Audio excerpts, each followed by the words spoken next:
His birthday is the day after mine. Oh, nice. Mm-hmm. Yeah. 2 Leos on screen. Watch out.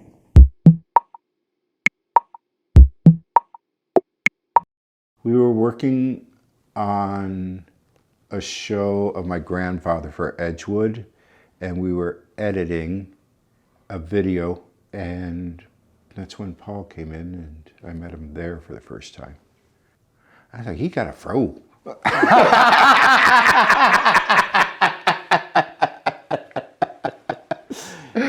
Yeah, I had a lot of curly hair back then. A lot. Yeah, I was a student in Alan Luff's class, and you had known Al from, he was an undergrad? Were you guys undergrad? I was an undergrad and he was a grad Right. here at the university. Both students of Cavalier. Yeah. Ketchum. Mm. And Cavalier was the only photo professor at the time? Yeah. Yeah, I remember that Choka show in the old Dorici Gallery. Mm-hmm. Carpeted walls. Mm-hmm. And some of that work was in a triennial not long after that, if I remember right. Maybe. At the Madison Art Center. Yeah. I think I remember underneath the mezzanine level, I remember Choka watching Oprah was in that show. Mm-hmm. I don't remember meeting you for the first time. Really? No. I don't. That was a weird time. I mean, that was like September 11th era, I think, wasn't it? Yeah, it was. Yeah, it was a long time ago. Do you think the Choka work, you had made other work about Ho-Chunk community before? Not really. It started off, I was photographing the effigy mounds during grad school. And then I'd come up, take a bus up here from Chicago. And I think it was raining or something. And so I was like, okay, I can't go out and do that. So then I started photographing, I think, my family. And then from there it went on to photographing the elders. And then it kind of went from there. But I ended up not showing that work for grad school for my thesis because of comments from the faculty that annoyed me. So I ended up doing Dear America, which is, I just found out the National Gallery of Art is going to show that work for the 250th anniversary of America. So yeah, that work is just, I sent that off about a month ago. And those are the postcards that are beaded. Mm-hmm. When did the work, there's like a Memorial Day, is it a powwow or is it, yeah. And you started photographing like veteran stories. Yeah, so I was photographing the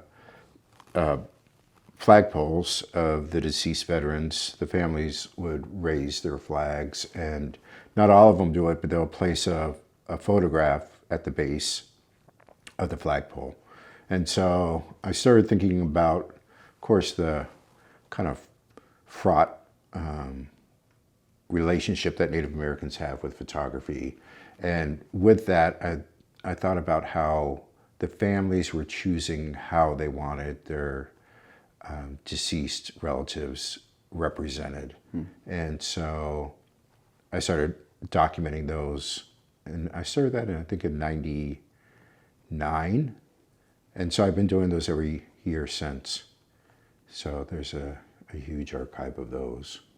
Those sort of early lessons about negotiating that fraught history is a through line through your work even till today? Yeah, so it wasn't until maybe the Strong Unrelenting Spirits, those portraits. Before that, it was pretty rare that I would ever have somebody with their head turned away from the camera. And so I wanted them looking directly at the viewer and having power and, I guess, agency, over their image and one-on-one kind of relationship with the viewer. So, but now there are some where they're, looking off to the side or, kind of mixing that up. But pretty much whenever I did a portrait, it was pretty dead on. What do you think it is about looking at a camera that's more powerful? Well, you're looking at that sitter in the eye, and I think it shows their power, as opposed to being looked at as in kind of voyeuristic, or stoic, looking off into the sunset. So yeah, but I guess I've changed a little bit in my attitude with that. You mentioned Strong Unrelenting Spirits. That's the series from which the Object Madison Museum of Contemporary Art just acquired a photo. Yeah. It's a portrait of your mother, who you've photographed many times. Yeah. One, can you tell us a little bit about how the title of that series came to be? And I'm also curious, like, what it's like to photograph your mother. She's pretty, I guess, amenable to me doing it. I think only one time where she was kind of like, I don't get my picture taken. But it's kind of like with my grandfather. He was always willing to get his photograph taken, and there'd be times like he'd tell me, like, take my picture. And so she's actually the first beaded portrait that I did. Well, the title came from when my mother and my family members went to go see Tanya Tagaq, throat singer. And afterwards, I was talking to my mother about it, and I was still trying to figure out what to title the series. And she said there were strong, unrelenting spirits in that room. And I was like, that's the title. But that series comes out of an experience when I was, I think, about 8 years old. And my mother went to go see Sioux medicine man by the name of Robert Steeds, and out in Rosebud.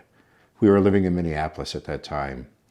And so we went there. It was a healing thing. And there was a room in a building. It was a small building, and we were all sitting along the walls. And they had turned all the lights off. And in the center of the room, they were drumming and singing. And my mother could understand them because they're, the same language. It's slightly different. But she said the women started asking the spirits to come in. And what happened was, because it was pitch black, you're able to see these white orbs that started floating around the room that were spirits. And so as an 8-year-old, of course, I was like scared. But so there's a bunch of them. They were just floating around the room. So that's where it gave me inspiration of, thinking about our ancestors and how they're still watching over us. And so that's what that beadwork that I'm doing around the individuals represents, is the spirits. And then, kind of an aura. And so that's why I only use white, is to kind of represent that glowing orb. And the first piece I ever kind of did represent that was in the one of Bella Falcon, where she's playing, she's in profile, and she has a stick, double ball is what I think was called, a women's game. And so in that one, I'm actually showing orbs. And then the second one I did it in was of Levi Blackdeer, a veteran, who's wearing a war bonnet. Yeah. So eventually, I don't know. I want to try to get even more and more elaborate with them, but it's just the amount of time, that it takes to do them. When you say elaborate, are the designs that the beads are they patterns of your own making? Are they grounded in a traditional design? Yeah, so that floral designs seem to have started, at least with the beadwork, in the 1800s. And so I used those in the one around my mother. But the rest of them from then on, I've designed myself, but based on other things that I see and find in archives. So, I may, look at the form, but then I'm cutting them out and doing myself. But I'm kind of looking at the old twill bags that we did, the clothing where this beadwork is usually used on, some of the medicine bags that we have with those floral patterns. So I'm looking at the old material culture objects, but then, reinterpreting. You mentioned the connection between Sioux languages and Ho-Chunk. Is the beading tradition similar in that it started with quill work and evolved through trade into beads? Or? Yeah. So we originally did quill work. And there's actually every once in a while I'll kind of add some Sioux designs in there to kind of do a nod to them with that, for that medicine man. But it's not that often, but every once in a while. Had you had much of a beading practice before you started bringing it into your photography? So whenever I did beadwork, it was just for family. But during high school, I would do beadwork in order to have spending money. And so I would sell that to Katie's. She used to be actually right next to my high school at West High here in Madison. But it was mainly for family members. I would do it. And it's it like was, regalia? Yeah. So it was for mainly my niece, Anisha. I would make things for her outfits. Because she would dance. Yeah. But I started, I think I was in second grade, either second or third. When we lived in Minneapolis, my mother took us to someone who taught us. And so I've been, beading since that time. And it was like the first time it showed up, and that's what was weird is I completely kind of forgot about Dear America when I was doing the beading on there. And so this series, it actually started out, I was doing a mat that then I was going to bead on. I then put the portrait inside, the mat. And then I was like, well, why don't I just bead on the actual piece? Sure. And so I have, I don't know, maybe about 4 of them that I never used, that I just started doing it. But that's kind of how I work in general, is I'll have about maybe 4, 5 different series that are sitting in the wings. And that was kind of one of them. I was like, I don't know what I'm doing, but I'm just going to do it. So that's where the beading on the mat started. And then it transitioned into the beading on the actual pieces.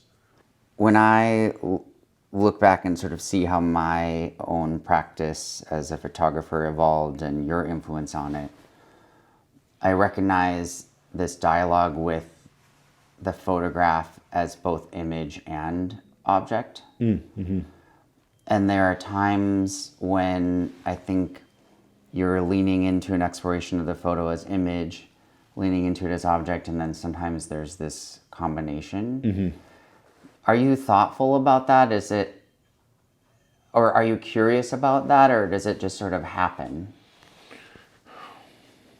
I think it just happened, but I think since the onset of the iPhone and everybody having access to photographing and making photographs, it seems like there was a huge proliferation of like everybody became photographers.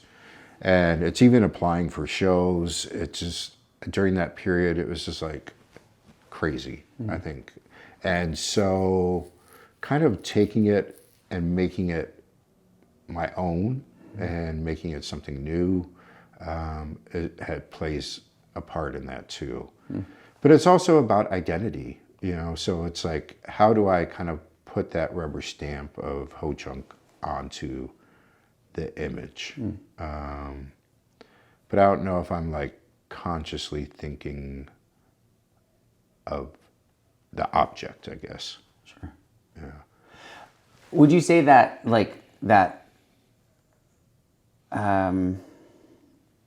that concern that there be a Ho-Chunk sort of stamp. Is that one of the sort of like core principles of your practice? Yeah, so it's like very rare that I ever talk about other tribes unless it's in a more conceptual way. So the North American landscape is like that, where it's just the plastic trees that I'm scanning that represents, that tribe's, homeland or landscape. So it's not like I'm speaking for them, but it's just acknowledging them, where I don't feel like I can, do that, speak for another tribe. So it's pretty rare with me doing that. And so it's generally everything is Ho-Chunk based. So the work, I'm a Indian first and artist second. Those scans that were abstracted bottoms of Native Indian cowboys and Indians. That's really what that work was about, is like, here's something that's pure abstraction, but it still has the essence of Native knowledge and, under the surface. And you have to read into it and see it. And it's like, with some of those, you can see the Indian, but, that's what I was thinking about with that work. Then there's a new body of work, which I'm trying to figure out, which I've been doing for about 10 years now, is lumen prints of plants. But that's where I'm wanting to add, that Ho-Chunk touch to it, I guess. And right now I'm thinking of maybe adding applique, like maybe a panel or something next to the image. But again, I have to just start playing with it. Right now I've been just making them and they're sitting in a box. So it sounds though like the Ho-Chunk touch is a little bit like kind of the concerns and priorities, but also like the aesthetic and the formal traditions. But something that I was thinking about is like what other sorts of things one might not recognize as Ho-Chunk. And I guess I remember having a conversation with you about this like, probably 20 years ago, about the ways in which meaning is coded and it can mean one thing to another. And like, do you think, are there jokes that only Ho-Chunks are going to get? Or is there stuff in your work? Is there content? Are there themes that, one community of people can make sense of your work in this way, but that Ho-Chunks are going to read it in a different way? Yeah, I think that comes across more though in maybe the documentary work, the early work, where Ho-Chunks are able to read into those more. There was one image of an uncle with 3 little girls, and I had taken it before I was like going to do okay, everybody look at the camera. And there's one where a little girl's looking at him, real kind of serious. And then another one is, looking straight ahead. He's kind of looking back. But it's like you're able to tell that relationship that an uncle has with his nieces. And so Ho-Chunks are able to see that. So I don't know. There's another series I'm working on of sacred spaces or places. Whenever I'm driving with my mom out in the country, she'll be like, oh, this is where this happened, or this is where this person was blessed, or this is where her grandfather was taken during the removals. They were having a ceremony that was going on there, and he was ice skating on a pond, and they threw him on, boxcars. And so what I want to start doing is photographing these places, and I'll share them, with a wider audience, but I won't share the actual stories. I'm just concerned that some of the younger generation aren't aware of them, so I kind of want to document those places so that they know where they're at. And is that work, you offered me the chance to work on your Horace Pula project so long ago, and Pula did all this work documenting his community in Oklahoma, and I wonder in what ways you relate to his project, but also, I can recognize ways where you have a different sort of project, and I'm curious how much you think of other Indigenous photographers who have done this work and who are doing the work now, and also how the people among Wisconsin Ho-Chunk that you talk to, the Ho-Chunk of this area, think about the role your work is playing in preserving culture, preserving stories. Well, while I was in grad school, I started, trying to search out. Of course, I'm at a university where I'm by myself, or a college, with no other Native Americans, or my teachers really knowing many other Native photographers.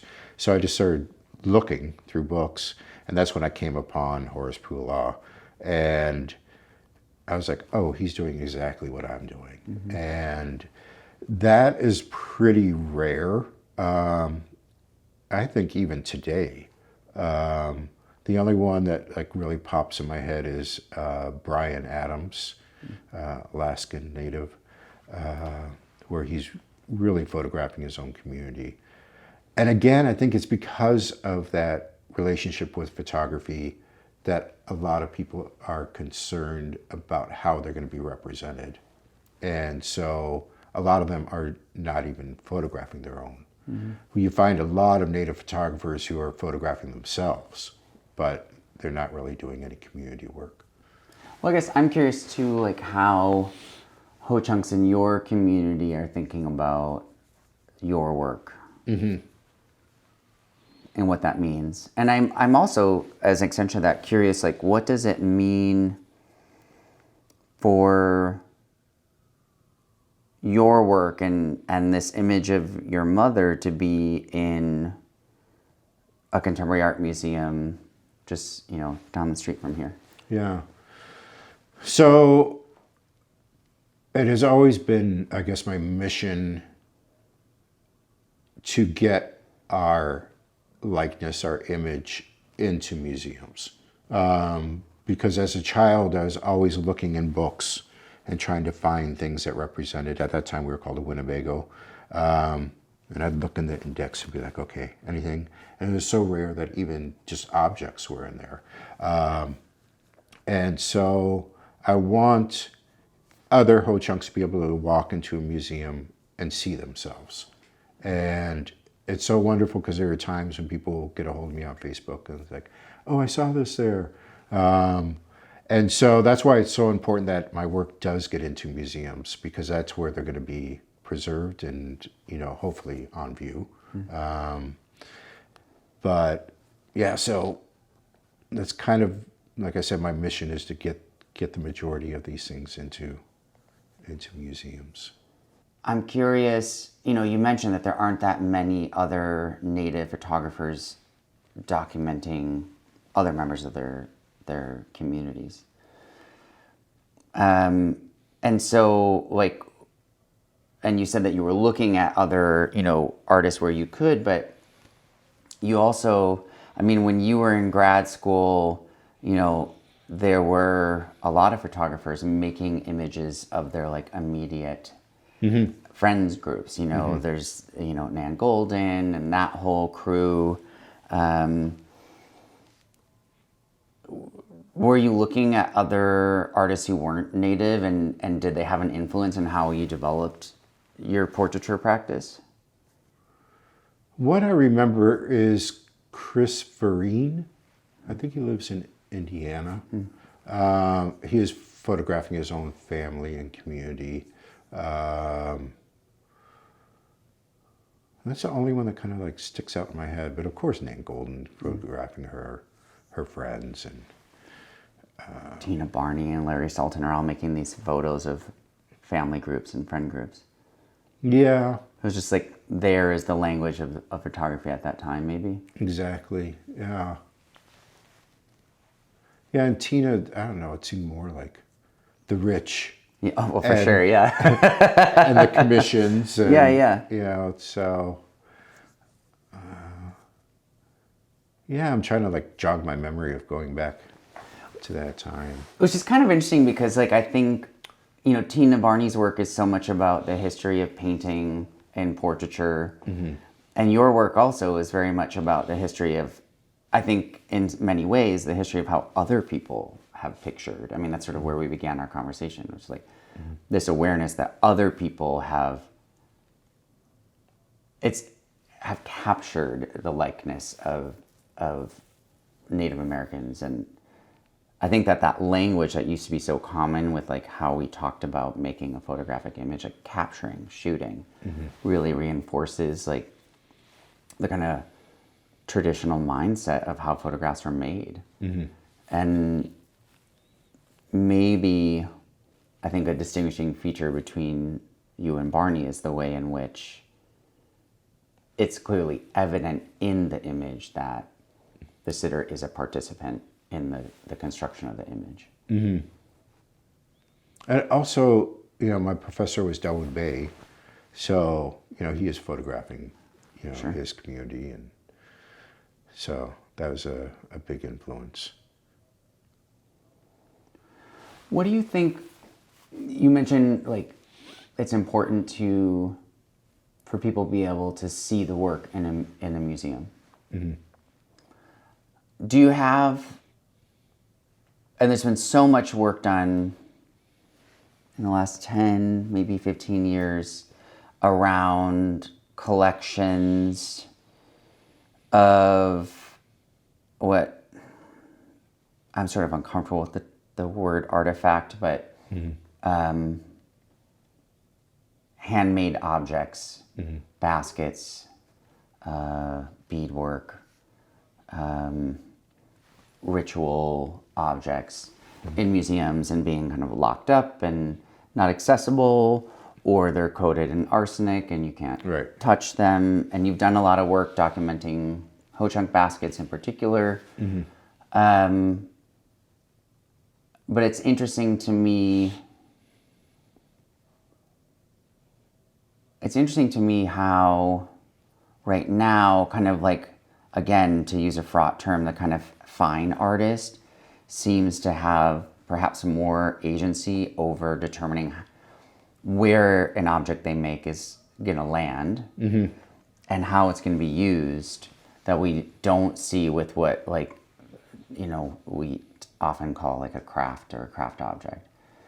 And I don't know where the question is in there, but I guess I'm sort of curious, will that agency, because I think we're seeing this kind of social reckoning in museums where artists are having more control over how their work is integrated into the museum kind of project. Do you think that will kind of overflow or have an influence on how we think about the crafted object or the presentation of that? Or can you think of examples like, I mean, like the basket show that you organized at Museum of Wisconsin Art.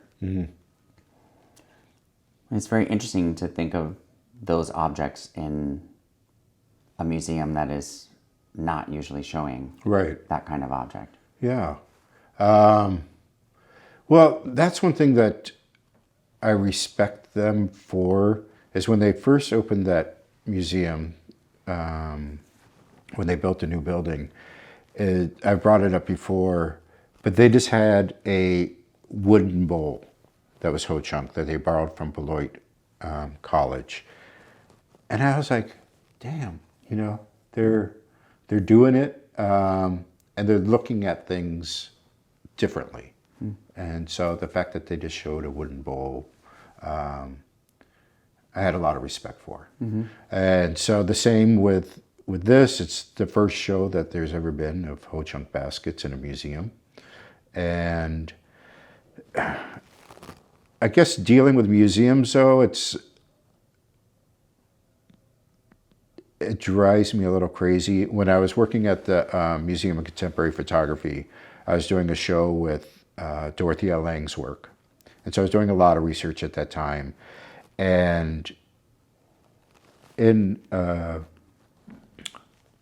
book I was reading where she was trying to get one of Maynard Dixon's paintings back from a museum, which had never been shown. And she wanted to get it for her children. And they wouldn't sell it to her.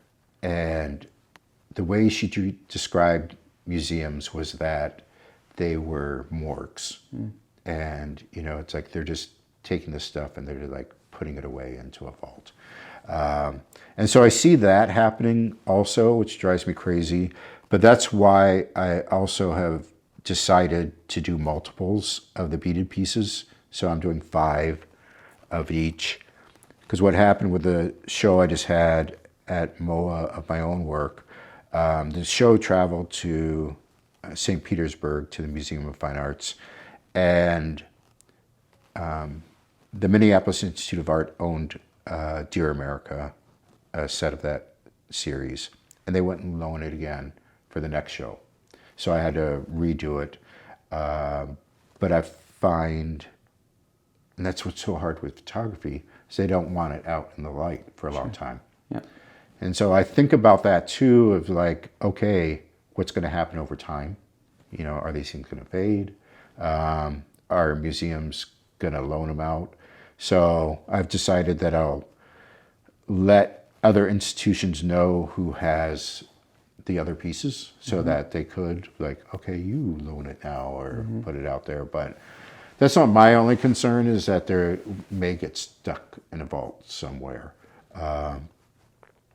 But, you know, I guess going back to the craft thing, you know, I think about that too, with doing the beadwork on it. And, you know, whereas I decided that I wanted to help elevate beadwork as an art. And so that's why I started doing it. And it was interesting, right at that time is when Native American beadwork fine art artists were doing it. And so it kind of like happened at the same time. So it was great to see, you know, like Jamie Akuma's boots, you know, there's plenty of other people doing it, beadwork too. So it's nice that that has gone, that, you know, to this another level. And I'm working on another show I'm curating of Martha Arquero, who does Cochiti pottery. And in doing that research, another Cochiti artist, Virgil Ortiz, had said that he was influenced by her work. You know, so here's this thing of this evolution of these figures. And so, you know, when fine artists are taking these influences and then, you know, making it their own and making something new out of it, I think it's important to go back to, you know, of where it began, you know, and acknowledging it. And so that's why I'm trying to look into getting her work actually into fine art museums as opposed to the anthropological museums, you know, and showing that. It seems to be really culturally specific, and we don't recognize that like what people in America often call art is just one sort of version of it. There are other forms. Do you remember a couple years ago, well, a few years ago now, we were in Santa Fe and there was a basket maker from Maine. And I think he won like first prize. Do you remember? I think they were like black. Is it Jeremy? Jeremy Fry. Yeah, Jeremy Fry. So Karma Gallery in New York and LA is showing his work. Yeah. And the last Frieze Los Angeles I went to, I think it was Frieze LA, they had his work up. Yeah. A basket. Yep. And there was no like There was no like, oh, look how cool we are. It was just there, like all the rest of the art. There wasn't even a discussion. Yeah. I thought that was radical and also just kind of like also not radical at all. Like it just makes perfect sense. But knowing the history of museums and the commercial art trade on this, land, it just felt so fascinating to see that normalized in that way. I thought it was incredible. Yeah, I guess it's, when does a utilitarian object, he's elevated it to just an object, an art object. People aren't going to use it to, stick their stuff in. It's there to be looked at. But whenever we're, making things to use, maybe that's why it's different, but we're, accentuating it, making it prettier, adding things to it. But, that's such an old thing. I mean, I'm sure even earlier, but back in the 80s when I was in undergrad, there, craft art, what's the difference? But it's really about, who's going to write about it, who's going to talk about it, and accept it. Yeah. Yeah, well, and I think there's also just like, just hearing you talk about it, I'm like, I get the distinction, but also I think art that hangs on your wall is utilitarian as well. It has a use. So like what is, I don't understand what that difference is. Like we put things, so many of the people I know who buy art are using it as part of their interior design scheme. And like to fill a space, like that's utility. Yeah. So like what's the difference if I put something in it or I look upon it? It's all the same to me. Yeah. I think the thing is for me is like, do I want to look at it? If I want to look at it, I'm showing it. I'm putting it in my house. I don't really care what the original use was. I don't know. Yeah. Well, and I think there's a tradition in Judaism that like whatever you use, you should just make it beautiful. Right. And that to me is like that sort of model sits outside so many of the kind of more mainstream models of objects. Like this kind of radical notion that like if you have to use a spoon every day, like make it an art object. Doesn't matter that you're eating cereal with it. You mentioned that your mother asked you once, what are you going to do in your life in order to help others? And I'm wondering if you can talk about that a little bit. Yeah, so when she brought that up, I was just like... Was this as a kid? No, it may have been when I was in grad school. Because I was like, okay, here I'm going into photography. How the hell am I going to help others? And, it wasn't until later, it's like, well, this archive that I'm creating is doing that and getting ourselves out to the world. But it's a real, it's a whole chunk value, just in general, is that you're always helping or assisting others. It's like even as a child, you're taught to observe. And so if I'm sitting there watching somebody do something and it's like, oh, I could go help them right now and make it easier on them. But that's just life in general. It's not just like helping to like pick up sticks or do something like that, but it's just, many things. So that I've always been raised with, but it wasn't until she actually said it in that way that was like kind of like, oh, shit, that's a lot, Yeah, it is a burden Yeah. in a way, or a responsibility. Yeah, big responsibility. So, I don't know. It's just like it's like I said with those rides that we go on, and There was a point in my life with both my parents, I had decided, my brother and sister were both in other states or cities, but I had made that conscious decision that I, even though I'm their child, I wanted to be their friends. And so I hung out with them, a lot. And we do things together all the time. And even now, I'm not seeing her as much as I want to, but we still see each other, and that's why I moved closer to her right now. But she's just constantly sharing knowledge with me.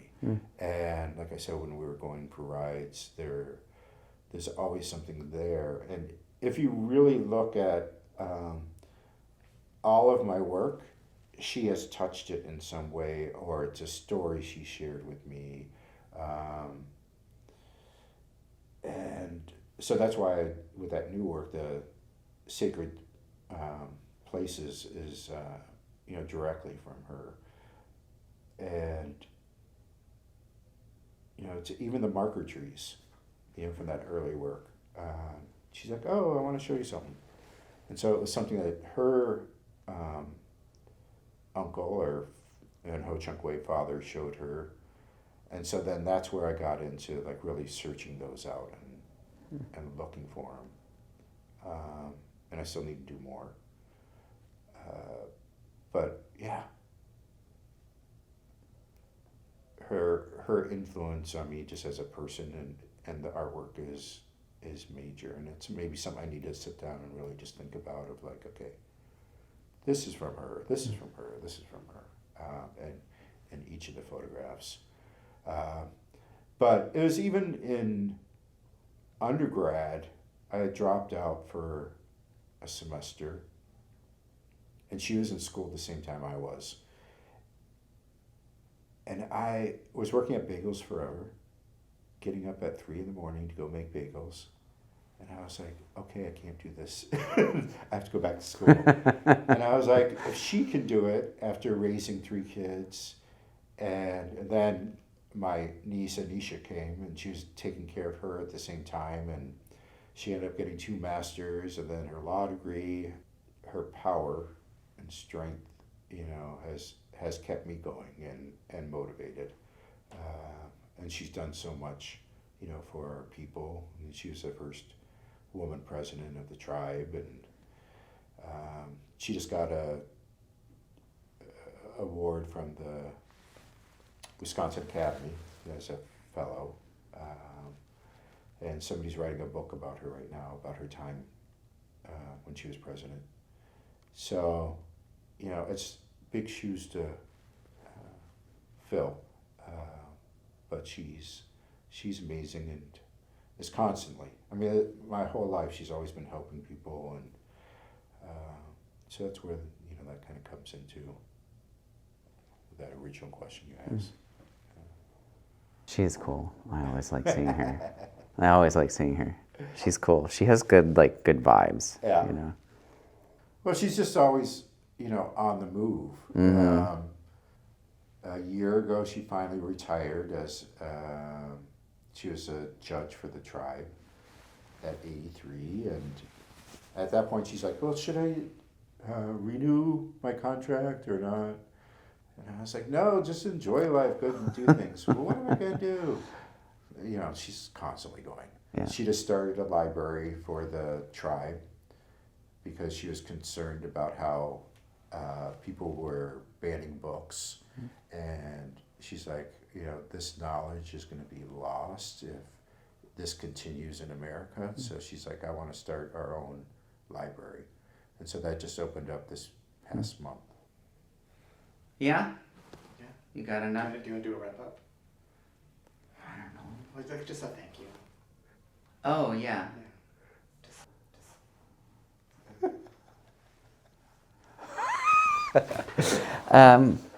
Okay, Tom. Thank you. You're welcome. It's good to see you. Yes. Thanks for taking time. Well, I appreciate you asking me. And maybe the museum will get another. I would sure like that. I know someone who can make that decision. Cool. Yeah.